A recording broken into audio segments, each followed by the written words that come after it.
شارح کہتے ہیں یہ جو کہا ہے کہ غیر مفتقرۃ فی وجودها الی المغیر، قائم بنفسہا کا دوسرا مفہوم یہ ہے کہ اپنے وجود میں مغیر کا محتاج نہ ہو، اس سے احتراز ہو گیا لیل سے۔ ثم اتم الصیام الی اللیل، لیل سے احتراز ہو گیا اس لیے کہ لیل اپنے وجود میں نہار کا محتاج ہے۔ لیل اپنے وجود میں، کیونکہ لیل کہتے ہیں، رات کہتے ہیں اس کو کہ جس کی ابتدا غروب شمس سے ہو، تو لیل اپنی تعریف میں شمس کے غروب کا محتاج ہے، شمس کا محتاج ہے، اور شمس اپنے وجود میں نہار کا محتاج ہے۔ ومحتاج المحتاج محتاج، محتاج کا محتاج کیا ہوتا ہے؟ محتاج ہوتا ہے، لہذا لیل بواسطہ شمس کے نہار کا محتاج۔ تو دیکھو یہاں لیل محتاج ہو گئی نہار کی، اور جہاں غایہ ثم اتم الصیام الی اللیل، لیل کو غایہ بنایا ہے، اور لیل جو ہے یہ اپنے وجود میں مغیر کا محتاج ہو گیا، اس لیے جہاں غایہ مغیر کا محتاج ہو، غایہ مغیر میں داخل، تو لیل سیام میں داخل، اور یہاں لیل سیام میں کیا ہو گیا؟ داخل ہو گیا۔ کیوں داخل ہو گیا؟ اس لیے کہ اپنے لیل اپنے وجود میں مغیر کا محتاج ہے، اور جہاں مغیر غایہ کا محتاج، جہاں غایہ مغیر کا محتاج ہو وہاں غایہ مغیر میں داخل ہوتا ہے۔ دیوار گھر کا محتاج نہیں تھا اس لیے غایہ مغیر میں داخل نہ ہوا، لیکن لیل شمس کا محتاج اور شمس نہار کا محتاج، اس لیے لیل بواسطہ شمس کے نہار کا محتاج۔ جب محتاج ہے تو یہاں رات یہ روزے میں داخل ہو جائے گی، غایہ مغیر میں داخل ہوگی۔ یا جس طرح کہ مرفق ہے، مرفق ہے تو مرفق جو ہے یہ ہاتھ کا محتاج ہے، مرفق ہاتھ کا، وہ مرفق ہاتھ کا کوہنی ہاتھ کا محتاج ہے یا نہیں ہے حذیفہ؟ مرفق ہاتھ کا محتاج ہے۔ جب مرفق ہاتھ کا محتاج ہے تو یہاں غایہ مغیر میں داخل، اس لیے مرفق دونے میں فغسلو میں کیا ہے؟ داخل ہے۔ شارح کہتے ہیں اس سے غیر مفتقرۃ فی وجودہ للمغیر سے احتراز ہوا لیل سے، اس لیے کہ لیل اپنے وجود میں شمس کا اور شمس اپنے وجود میں نہار کا محتاج، اس لیے لیل بواسطہ شمس کے نہار کا محتاج ہے، اس لیے وہاں غایہ مغیر میں داخل ہوگا، اور جس طرح کے مرفق ہے۔ خلاصہ قائم بنفسہا کا مطلب یہ ہوا کہ اگر غایہ ہم دیکھیں گے قائم بنفسہا ہے، یعنی تکلم سے پہلے موجود ہے اور اپنے وجود میں کہ مغیر کا محتاج نہیں، وہاں غایہ مغیر میں داخل نہیں، وگرنہ داخل ہوگا۔ اس پر اعتراض ہے۔ اعتراض یہ ہے کہ سبحان الذی اسری بعبدہ لیلا من المسجد الحرام الی المسجد الاقصی، الی المسجد الاقصی، یہ آیت نازل ہونے سے پہلے اقصی مسجد موجود تھی؟ تکلم سے پہلے موجود تھی۔ آیا اقصی مسجد یہ اس اسراء سفر کا محتاج ہے؟ وجود میں نہیں ہے۔ تو کیا لیلۃ الاسراء میں جو آپ کے سفر ہوا ہے، یہ لیلۃ الاسراء کے سفر میں اقصی میں دخول، اقصی سفر میں شامل نہیں ہے؟ آپ علیہ الصلوۃ والسلام مسجد حرام سے اقصی تشریف نہیں لے کے گئے؟ تو آپ کے قاعدے کا تقاضا تو یہ ہے کہ جہاں پر غایہ قائم بنفسہا ہو، یعنی تکلم سے پہلے موجود ہو اور اپنے وجود میں مغیر کا محتاج نہ ہو، وہاں غایہ مغیر میں داخل نہیں۔ تو آپ کے اصول کا تقاضا یہ ہے کہ یہاں پر لیلۃ الاسراء کا جو سفر ہے، معراج کے سفر میں مسجد اقصی داخل نہیں ہونا چاہیے، مسجد اقصی کا داخل نہیں ہونا چاہیے، حالانکہ داخل ہے۔ تو آپ کا قاعدہ کیا ہو گیا؟ ٹوٹ گیا۔ پتہ نہیں ٹوٹ گیا نہیں ٹوٹا، قاعدہ ٹوٹ گیا۔ اس کا جواب دیا ہے کہ ہاں، قاعدے کے مطابق مسجد اقصی یہ معراج کے سفر میں داخل نہیں ہونا چاہیے، لیکن داخل ہے۔ کیوں داخل ہے؟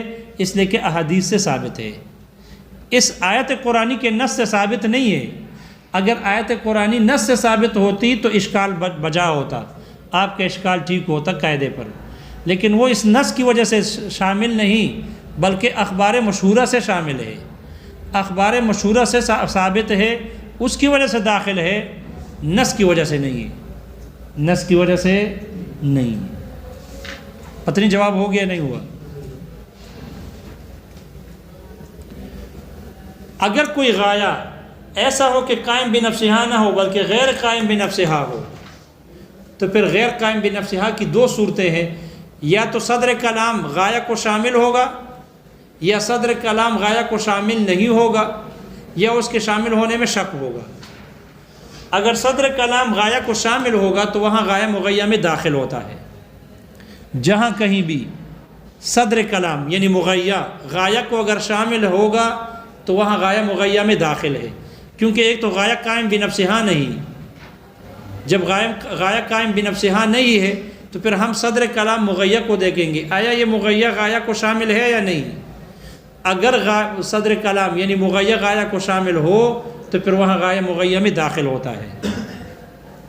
جیسے کہ مرفق ہے، جیسے کہ مرفق ہاتھ میں داخل ہے یا نہیں، اس لیے کہ ہاتھ کا اطلاق تو انگلی کے پورے سے لے کر بغل تک کو ہاتھ کہتے ہیں، لہذا یہ ہاتھ صدر کلام ہاتھوں کو دھو لو تو صدر کلام مرفق کو شامل ہے، وہ مرفق کو شامل ہے نا۔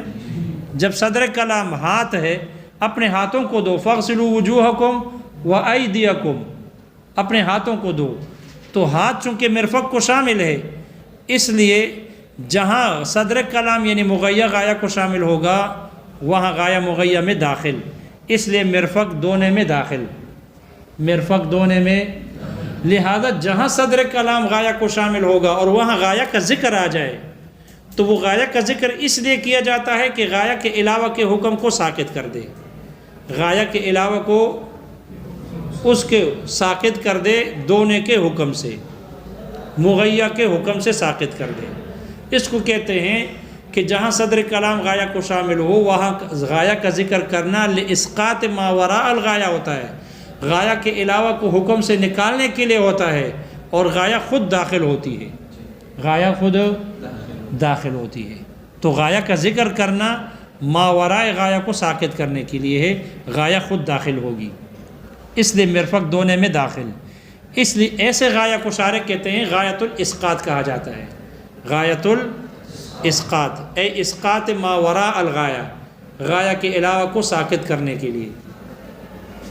اس کے اس وجہ تسمیہ میں دوسرا قول بھی ہے کہ اس کو غایۃ اسقاط کیوں کہتے ہیں، جہاں غایہ مغیہ میں داخل ہو اس غایہ کو غایۃ اسقاط کہتے ہیں دو وجہوں سے۔ ایک وجہ تو یہ ہے کہ اس کو غایۃ اسقاط اس لیے کہتے ہیں کہ اس کے علاوہ کے حکم کو ساقط کرنے کے لیے آتی ہے، اس لیے غایۃ اسقاط کہتے ہیں۔ شارح کہتے ہیں دوسری وجہ تسمیہ اس کو غایۃ اسقاط اس لیے کہتے ہیں کہ یہ لفظ اسقاط کا غایہ ہے، لفظ مسقطین کا غایہ ہے۔ اصل آیت اس طرح تھی، فاغسلوا وجوہکم، دیکھو فاغسلوا وجوہکم وایدیکم الی المرافق۔ اگر یہ غایۃ اسقاط کا پہلا والا معنی، یہاں غایہ کا ذکر کیوں ہو گیا؟ ما وراء غایہ کو ساقط کرنے کے لیے، جب ما وراء غایہ کو ساقط کرنے کے لیے خود غایہ داخل ہے اس لیے جار مجرور متعلق ہو جائے گا فاغسلوا کے، اس کو دھویا جائے گا۔ اور شارح کہتے ہیں اس کو غایۃ اسقاط کہنے کی دوسری وجہ یہ ہے کہ یہ جار مجرور اس کو غایۃ اسقاط اس لیے کہتے ہیں کہ یہ مسقطین کا غایہ ہے۔ اصل میں اس طرح ہے، فاغسلوا وجوہکم وایدیکم مسقطین،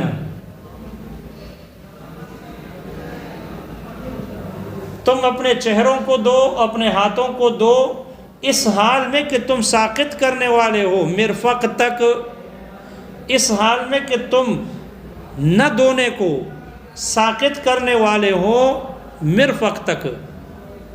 تو پھر اس صورت میں یہ جو جار مجرور ہے یہ متعلق ہو جائے گا مسقطین کے لیے، تو چونکہ یہ جار مجرور یہ غایہ یہ مسقطین کے متعلق ہے اس لیے اس کو غایۃ اسقاط کہا جاتا ہے۔ تم اپنے ہاتھوں کو دو اس حال میں کہ تم مرفق تک ساقط کرنے والے ہو، دونے کے حکم کو ساکت کرنے والے ہو مرفق تک. جب مرفق تک ہے تو مرفق خود دونے میں داخل ہوگا اور نہ دونے سے ساکت ہو جائے گا. پتہ نہیں سمجھ میں آیا؟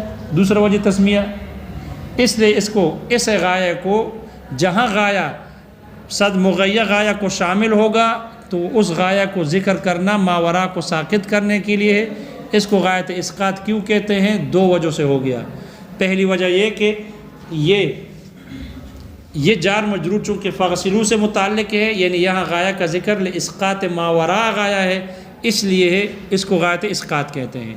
اور دوسری وجہ یہ ہے کہ یہ جار مجرور مسقطین کے متعلق ہے، یعنی تم دونے کے حکم کو ساقط کرتے جاؤ الی المرافق مرفق تک. مرفق تو مرفق اس کے لیے غایہ بن جائے گا، اور یہاں غایہ مغیّہ میں داخل نہیں، اس لیے یہ خود دونے میں داخل ہو جائے گا.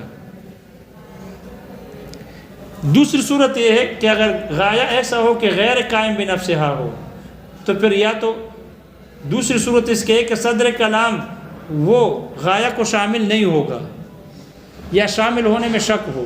اگر صدر کلام غایہ کو شامل نہ ہو تو وہاں غایہ مغیّہ میں داخل نہیں. جے کہ ثم اتم الصیام الی اللیل، صوم کہتے ہیں مطلق امساک کو، چاہے 1 گھنٹہ ہو، 2 گھنٹے ہوں یا 8 گھنٹے ہوں یا پورے دن کو شامل ہو، صوم اسی کو کہتے ہیں. اور دلیل یہ ہے کہ اگر کوئی آدمی قسم کھائے کہ خدا کی قسم روزہ نہیں رکھے گا، اور پھر اس نے 1 گھنٹے کے لیے روزہ رکھ لیا پھر توڑ دیا، خانس ہو جائے گا؟ جی نہیں ہوگا، اس لیے کہ روزہ رکھ لیا اس نے. روزہ اس لیے چونکہ 1 گھنٹہ 2 گھنٹے کو بھی روزہ کہتے ہیں، تو یہاں جو غایہ ہے، یہاں غایہ اس لیے چونکہ صدر کلام روزہ ہے، صوم ہے، یہ لیل کو شامل نہیں ہے. جب لیل کو شامل نہیں، یہ مغیّہ غایہ کو شامل نہیں، تو پھر وہاں غایہ مغیّہ میں داخل بھی نہیں ہوگا. تو جہاں صدر کلام غایہ کو شامل نہ ہو، وہاں اگر صدر غایہ کو ذکر کیا جائے تو وہ غایہ کو اس لیے ذکر کرتے ہیں تاکہ اس مغیّہ کے حکم کو کھینچ کر اپنی طرف لے آئے، لیکن خود باہر رہے، خود غایہ اس میں داخل نہ ہو. لہذا اس لیل نے اعلان صوم کے کو کھینچ کر لیل تک لے کے گیا، لیکن خود لیل غایہ داخل نہیں، خود لیل اور غایہ اس میں داخل نہیں ہے، کیونکہ صدر کلام غایہ کو شامل نہیں ہے.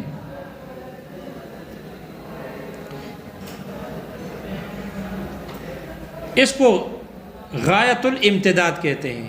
ایسے غایہ کو جہاں غایہ مغیّہ کو شامل نہ، صدر کلام غایہ کو شامل نہ ہو اور غایہ مغیّہ میں داخل نہ ہو، تو اس غایہ کو کہا جاتا ہے غایت الامتداد. اس لیے کہ یہ غایہ اپنے ماقبل مغیّہ کے حکم کو کھینچ کر لے کے جاتا ہے اپنے تک، لیکن خود داخل نہیں ہوتا. اس کو غایت الامتداد کہتے ہیں. یہ اس وقت ہے کہ جب غایہ مغیّہ میں صدر کلام مغیّہ غایہ کو شامل نہ ہو یا شامل ہونے میں شک ہو، جیسے کہ قسم میں یا دیون وغیرہ میں مدت جو بیان کی جاتی ہے، لہذا اس کے داخل ہونے میں شک ہے. مثال کے طور پر کوئی آدمی قسم کہے واللہ لا اکلم فلانا الی رمضان، خدا کی قسم فلاں سے رمضان تک بات نہیں کروں گا. آیا رمضان داخل ہے یا نہیں؟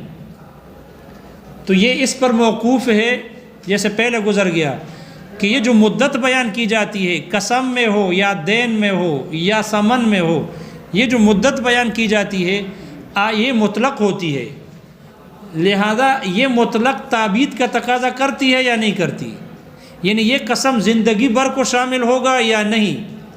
مطلق ہے، زندگی بھر کو شامل نہیں ہے. اس میں اختلاف ہے. امام صاحب سے جو ظاہر و روایت نقل ہے، اور یہی صاحبین کا بھی مذہب ہے کہ یہ جو مطلق ہوتی ہے یہ تعبید کو شامل نہیں، یہ تعبید کو شامل، یہ زندگی بھر کے لیے نہیں ہے. جب زندگی بھر کے لیے نہیں ہے تو اس صورت میں یہ قسم زندگی بھر کو نہیں ہے. لہذا اس سے پہلے نہ رجب موجود ہے، نہ مہینہ موجود ہے، کچھ بھی نہیں ہے، یہ مطلق ہے. واللہ لا اکلم فلانا، خدا کی قسم فلاں سے بات نہیں کرے گا. لیکن جو اس نے کہا الی رجب یا الی شہر، تو اب وجود میں آ گیا. تو دیکھو تکلم سے پہلے نہیں تھا، اب وجود میں آ گیا. اور جہاں غایہ تکلم کے بعد وجود میں آئے، تکلم سے پہلے نہ ہو، وہاں غایہ مغیہ میں داخل نہیں. اس لیے یہاں رمضان نہ بولنے میں داخل نہیں، رمضان اس میں داخل نہیں ہے. رمضان سے پہلے تک کی قسم ہے. رمضان میں اگر بات کرے گا تو حانث نہیں ہوگا. ہمارے ساتھ ہو؟ ہاں ہمارے ساتھ رہیے. اس لیے یا شہرن کہا تو شہر اس میں داخل نہیں، شہر اس میں داخل نہیں. یا الی الغد کہا تو غد اس میں داخل نہیں. یہ بات نہ کرنے کی قسم یہ آج تک محمول ہوگی، آج تک کے لیے ہوگی، کل اس میں داخل نہیں. کیوں؟ اس لیے کہ یہ جو مدت بیان قسم کہی جاتی ہے، مدت بیان کی جاتی ہے، یہ مطلق ہوتی ہے. اور جو مطلق ہوتی ہے یہ تعبید ہمیشگی کو نہیں چاہتی کہ یہ زندگی بھر کے لیے ہو. اگر زندگی بھر کے لیے ہوگی تو پھر ظاہر بات ہے اس میں رجب بھی ہے، شعبان بھی ہے، مہینہ بھی ہے، ہفتہ بھی ہے. تو وہ تکلم سے پہلے موجود تھا. جو ہی اس نے کہہ دیا الی شہرن، تو پھر غایہ کیوں ذکر کیا؟ ماورائے غایہ کو نکالنے کے لیے. پھر خود رمضان داخل ہوگا، خود رمضان اس میں کیا ہوگا؟ داخل ہوگا. تو اس میں اختلاف ہے. امام صاحب سے ایک روایت جو ظاہر روایت ہے، اس کے مطابق جو مطلق ہوتی ہے یہ مدتیں، یہ تعبید کا تقاضا نہیں کرتی. اور یہی صاحبین کا بھی مذہب ہے. اس لیے وہ کہتے ہیں غایہ مغیہ میں اس صورت میں داخل نہیں، کیونکہ تکلم کے بعد وجود میں آ گئی. اور امام صاحب سے ایک روایت حسن ابن زیاد رحمہ اللہ کی، اس میں یہ ہے کہ جو مطلق ہوتی ہے یہ مدتیں، یہ تعبید کو چاہتی ہے. یعنی یہ قسم زندگی بھر کے لیے ہوتا ہے. یہ جو سمن مؤخر کیا جاتا ہے، یہ جو اجارے میں مؤخر کیا جاتا ہے دیون کو، سمن کو، یہ زندگی بھر کے لیے کا تقاضا کرتی ہے. اب اگر اس میں وہ چونکہ زندگی بھر میں شعبان رمضان سب ہے، لہذا اگر وہ کوئی غایہ ذکر کرتا ہے تو یہ غایہ کا ذکر ماورائے غایہ کو ساقط کرنے کے لیے ہے، اور غایہ خود داخل ہوگی. بالکل اسی طرح ہے جیسے کہ فَغْسِلُوا وُجُوهَكُمْ وَأَيْدِيَكُمْ میں ید مرفق کو شامل ہے. تو مرفق ذکر کرنے کی ضرورت نہیں تھی. ہاتھوں کو دھو لو تو یہاں سے لے کر بغل تک ہاتھ دھونا تھا. لیکن مرفق کیوں ذکر کیا؟ ماورائے مرفق کو نکالنے کے لیے. تو جب قسم میں زندگی بھر کے شعبان رمضان سارے موجود تھے، پھر رجب کا ذکر کیوں کیا؟ ماورائے رجب کو ساقط کرنے کے لیے. رجب خود داخل ہوگی. یہ حسن ابن زیاد رحمہ اللہ کی روایت ہے امام ابو حنیفہ رحمہ اللہ سے، جو ظاہر و روایہ نہیں بلکہ غیر ظاہر و روایہ ہے. اب جب مطلق ہو مدت تو آیا غایہ مغیہ میں داخل ہے یا نہیں؟ شک ہے. کیا ہے؟ شک ہے. اس لیے جب شک ہو تو پھر غایہ مغیہ میں داخل نہیں ہے. یعنی ظاہر و روایہ پر قول ہے، اسی کو اختیار کیا گیا ہے، غایہ مغیہ میں داخل نہیں. لہذا اگر کوئی آدمی قسم کہے کہ فلاں کے ساتھ گفتگو نہیں کرے گا رجب تک، تو رجب اس عدم کلام میں داخل نہیں ہوگا. اس لیے اگر رجب میں بات کر لے گا تو حانث ہو جائے گا؟ نہیں ہوگا جی، نہیں ہوگا جی. غایت الامتداد اس لیے کہتے ہیں کہ یہ غایہ مغیہ کے حکم کو کھینچ کر اپنے طرف لاتا ہے. امتد یمتد امتداد ہے، تو یہ چونکہ اپنے ماقبل مغیہ کو کھینچ کر اپنے تک لاتا ہے اور خود خارج رہتا ہے، اس لیے خود داخل نہیں ہوتا. اس لیے اس کو غایت امتداد کہتے ہیں. البتہ اس پر اشکال ہے، اس پر اشکال ہے. یہ جو قاعدہ ذکر کیا نا پہلا والا، صدر کلام، اگر غایہ قائم بنفسہا نہ ہو تو پھر دو حال سے خالی نہیں. صدر کلام غایہ کو شامل ہوگا یا نہیں؟ دیکھو اگر کہا ہے کہ صدر کلام یعنی مغیہ اگر غایہ کو شامل ہے تو وہاں غایہ مغیہ میں داخل ہے، جیسے کہ مرفق ہاتھ میں داخل ہے، دونے میں داخل ہے. اس پر اشکال ہے. اگر کوئی آدمی یہ کہے قرأت ھذا الکتاب، میں نے اس کتاب نور الانوار کو پڑھا، من اول الکتاب الی باب القیاس، اول کتاب سے قیاس کے باب تک، تو یہ نور الانوار قیاس کو شامل ہے یا نہیں ہے؟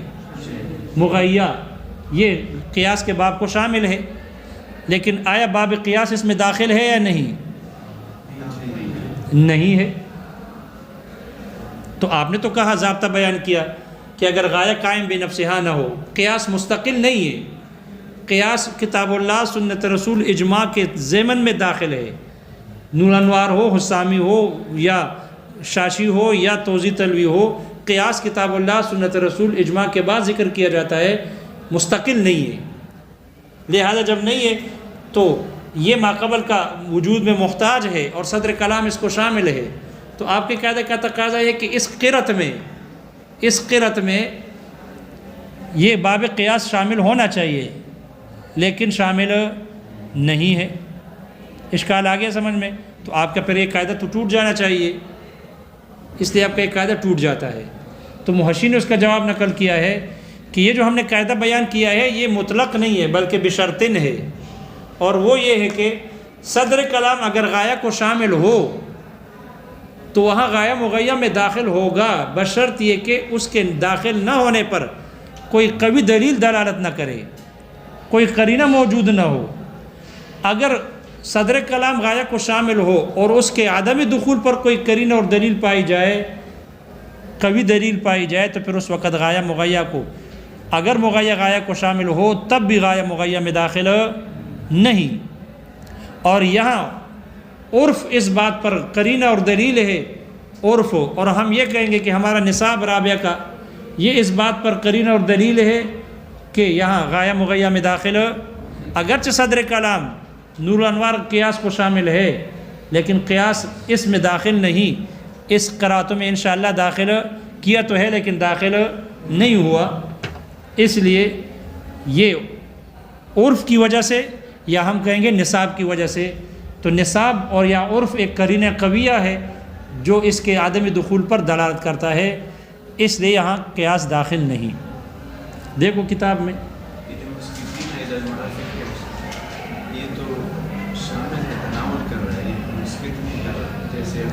ہاتھوں کو دھوتے جاؤ یہاں تک کہ تم ساقط کرتے جاؤ مرفق تک، اور غایہ مغیہ میں داخل نہیں۔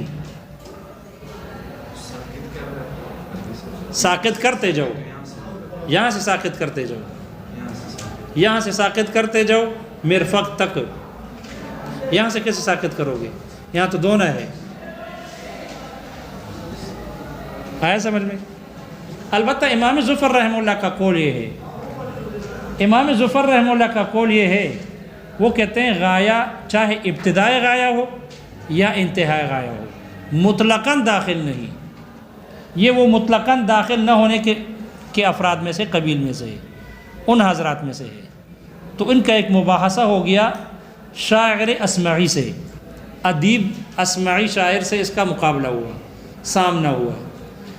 تو علامہ اسمعی شاعر ادیب نے ان سے کہا، اچھا یہ بتاؤ، اگر کوئی آدمی آپ سے عمر کے بارے میں، کسی سے عمر کے بارے میں پوچھے کہ کم سن کا، آپ کی عمر کتنی ہے، اور وہ جواب میں یہ کہے کہ ما بین 60 الی 70، ما بین 60 من 60 الی 70، ما بین چھوڑ دو، من 60 الی 70، من ابتدائی غایہ اور الی انتہائی غایہ۔ تو آپ کے نزدیک مطلقاً غایہ مغیہ میں داخل نہیں، چاہے ابتدائی غایہ ہو یا انتہائی غایہ۔ تو پھر کیا اس کی عمر 9 سال ہوگی؟ اس لیے کہ من 60 تو 60 بھی داخل نہیں، الی 70 70 بھی داخل نہیں، اب 60 سے لے کر 61 سے لے کر 59 تک ہے، تو کیا اس کی عمر 9 سال ہوگی؟ فتحیر ظفر، امام ظفر رحمہ اللہ ہکا بکا پریشان رہ گئے۔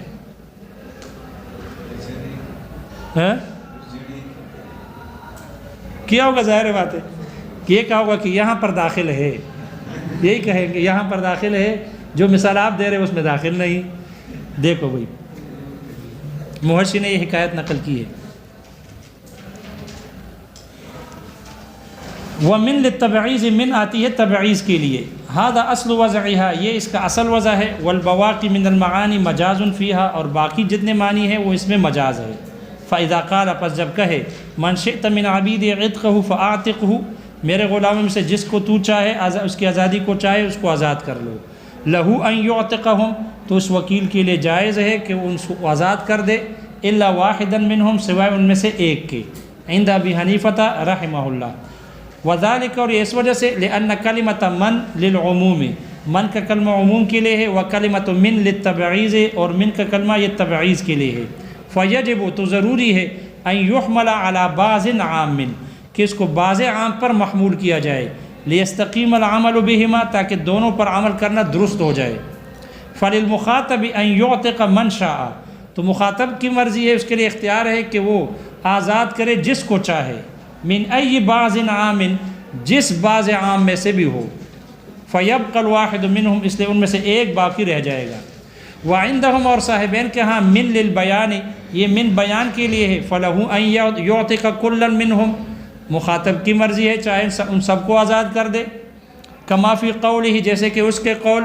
من شاء من عبیدی عتقہ فاعتقوہ میں ہے، فإن شاء الکل اگر اس دوسری مثال میں سب آزادی چاہیں گے عتقوا جمیعا سب آزاد ہو جائیں گے، والفرق لأبی حنیفہ اور امام ابو حنیفہ رحمہ اللہ کا کہ جو فرق ہے ان دونوں مثالوں میں مثل ما مرہ اسی طرح ہے جو گزر چکا فی ای عبیدی ضربک والی مسئلے میں، لأن المشیۃ صفت عامۃ اس لیے کہ مشیت صفت عامہ ہے، فیہ اس میں نسبت الی کلمۃ من اس کی نسبت کی گئی ہے من کے کلمے کی طرف، فیعم بعموم صفت اس لیے صفت کے عام ہونے کی وجہ سے وہ عام ہو جائے گی، بخلاف من شئت برخلاف من شئت والی مثال میں، فإنہ نسبت فیہ المشیۃ الی المخاطب اس لیے کہ اس میں مشیت کی نسبت کی گئی ہے مخاطب کی طرف، دون من نہ کہ من کی طرف کی گئی، فلا یعم اس لیے وہ من عام نہ ہوگا، ولأن العمل بالتبعیض ایضا ممکن ثم اور اس وجہ سے بھی کہ وہاں پر بھی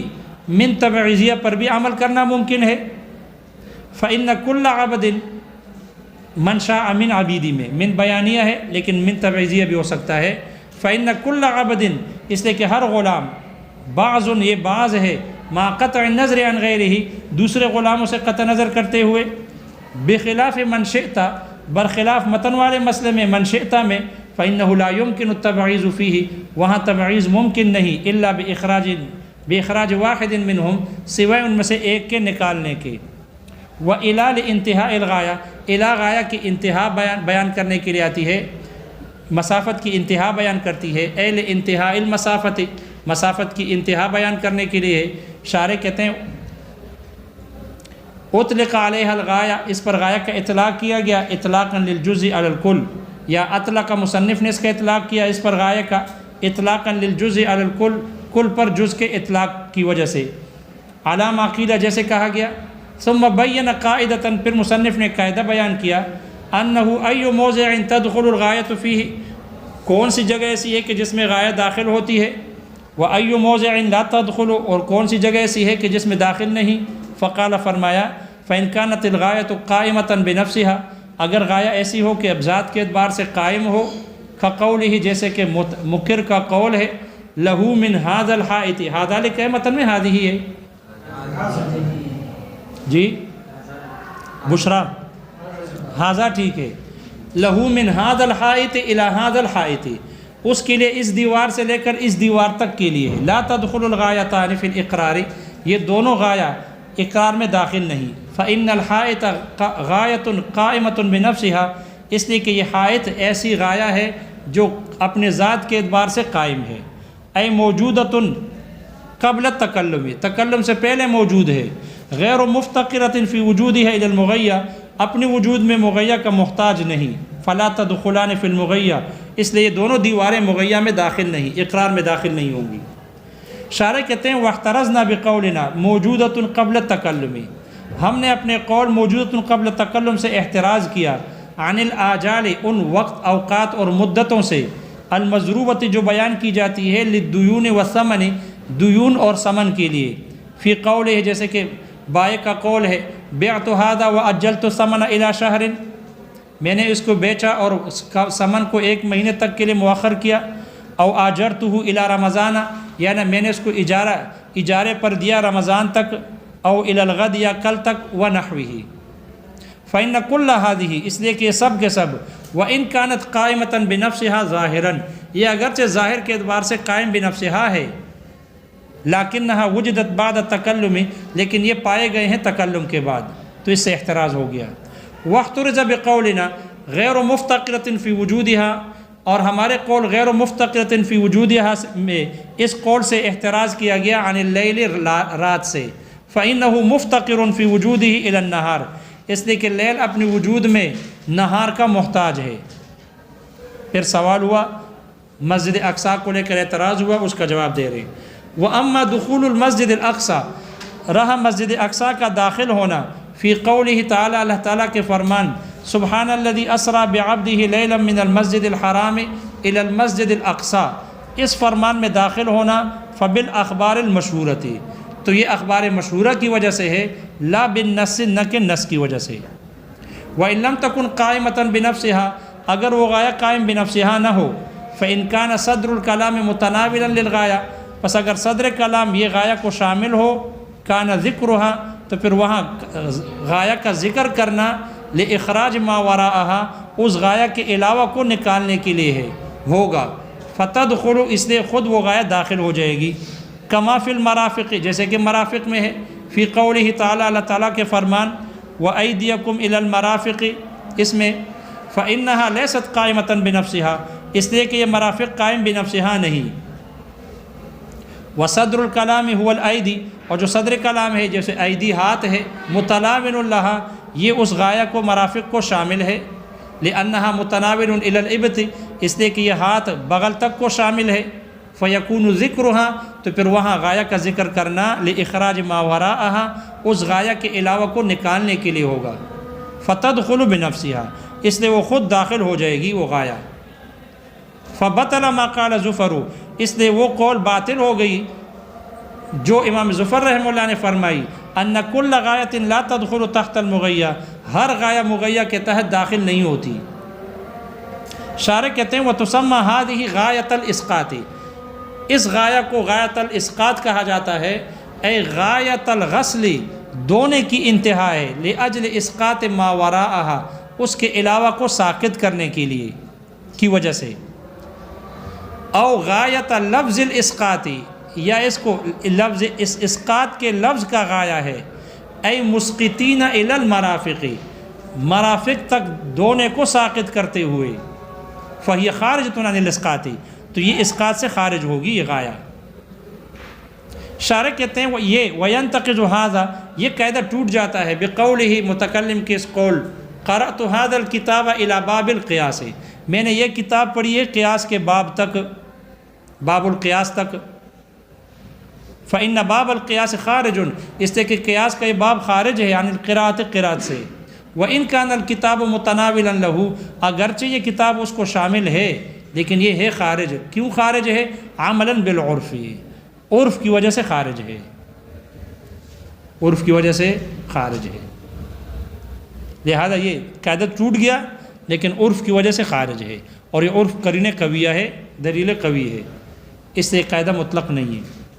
وَإِن لَمْ يَتَنَاوَلْهَا، اور اگر صدر کلام اس کو شامل نہ ہو غایہ کو، او کان فیہ شک، یا شامل ہونے میں شک ہو، فذکرها، تو پھر وہاں غایہ کا ذکر کرنا لمد الحکم الیہا، اپنے تک حکم کو کھینچنے کے لیے، یا اس غایہ تک حکم کو کھینچنے کے لیے ہوگا، فلا تدخل، پس وہ غایہ داخل نہ ہوگی، کاللیل فی الصوم، جیسے روزے میں رات کا ہونا، فی قولہ تعالیٰ، اللہ تعالیٰ کے فرمان، ثم اتم الصیام الی اللیل میں، مثال، یہ مثال ہے لما، اس غایہ کی، لم یتناولها صدر، جس کو غایہ شامل نہیں، فإن الصوم لغتاً الامساک ساعتاً، اس لیے کہ روزہ یہ لغت میں ایک ساعت رکنے کو کہتے ہیں، فذکر اللیل، تو یہاں لیل کا جو ذکر ہے تذکرہ، لاجل مد الصوم الی نفسہ، یہ اپنی ذات تک صوم کے کھینچنے کے لیے ہے، فلا يدخل هو تحت الصوم، اس لیے وہ لیل خود صوم کے تحت داخل نہیں،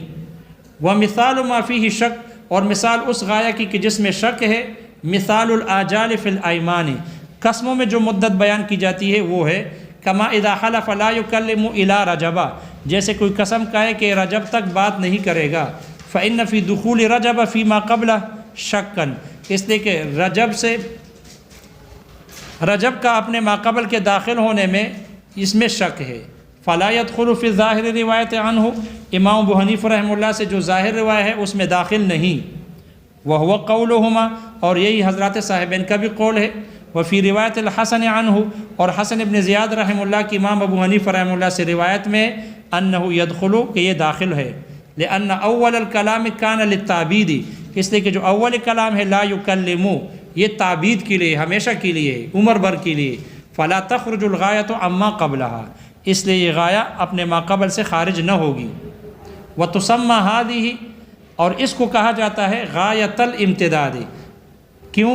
لأن الغایۃ مدت الحکم الی نفسها، اس لیے کہ غایہ نے حکم کو اپنی طرف کھینچ دیا، وبقیت بنفسها خارجۃ عنہ، اور خود اس سے خارج ہو کر باقی رہ گئی ہے۔ بس